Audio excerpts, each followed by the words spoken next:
Okay, so just a quick introduction here. My name is Reno, and this is my Myofascial Lines assignment for the PFTR 1220 course. And just a quick note to my professor Chris, as I've let all my other professors know, I'm not supposed to be filming in this gym, so I am trying to be discreet, and that's why I'm doing a voiceover instead of talking in the video. And today the gym was packed, and most of the equipment and most of the spaces were filled up. So I'm not performing my usual exercises, but I'm performing ones that I do feel are effective and meet the requirements of the assignment. Okay, let's get into it. Okay, so the first one we're going to be looking at here is the superficial front myofascial line, consisting of the muscles I have listed on the left.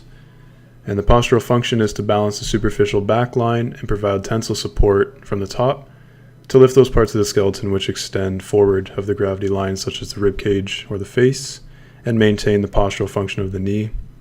Whereas the movement function is to create flexion of the trunk and hips, extension of the knee, and dorsiflexion of the foot. And the movement I'm going to be performing is the lunge with an overhead dumbbell press to work these muscles.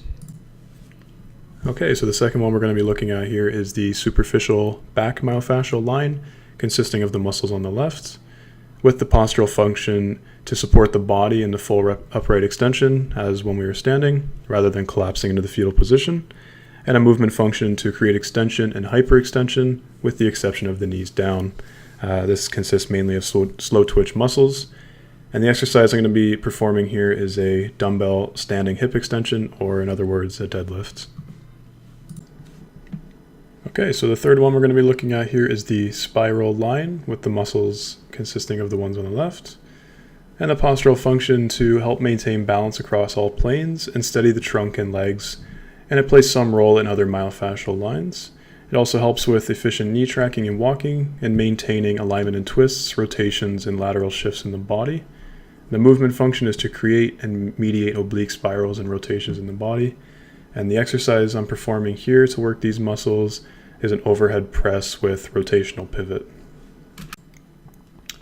Moving on to the second last one here is the lateral myofascial line, consisting of the muscles on the left, and it has a postural function to balance the front and back, and bilaterally to balance the left and right, and it mediates forces among the other superficial lines, as well as acting to stabilize the trunk and legs in a coordinated manner during activity. It has the movement function to create lateral flexion or abduction of the neck, trunk, and hip, and eversion at the foot, but also act as a brake for lateral and rotational movements of the trunk. The exercise I'm performing here to work these muscles is a lateral and overhead press.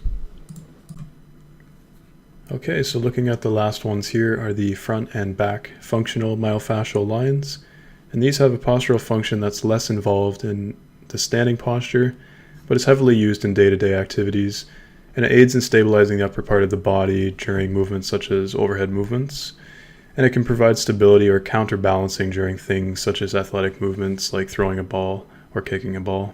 It has the movement function that enables us to give extra power and precision to the movements of the limbs by lengthening their lever arm through linking them across the body to the opposite limb in the other girdle. So both of the exercises that I'm going to be doing here are yoga type exercises, and these will be focusing on stabilization as well as flexibility. So starting from the top, for the muscles in the front functional line would be the lower part of the pectoralis major, the lateral sheath of the rectus abdominis, and the adductor longus.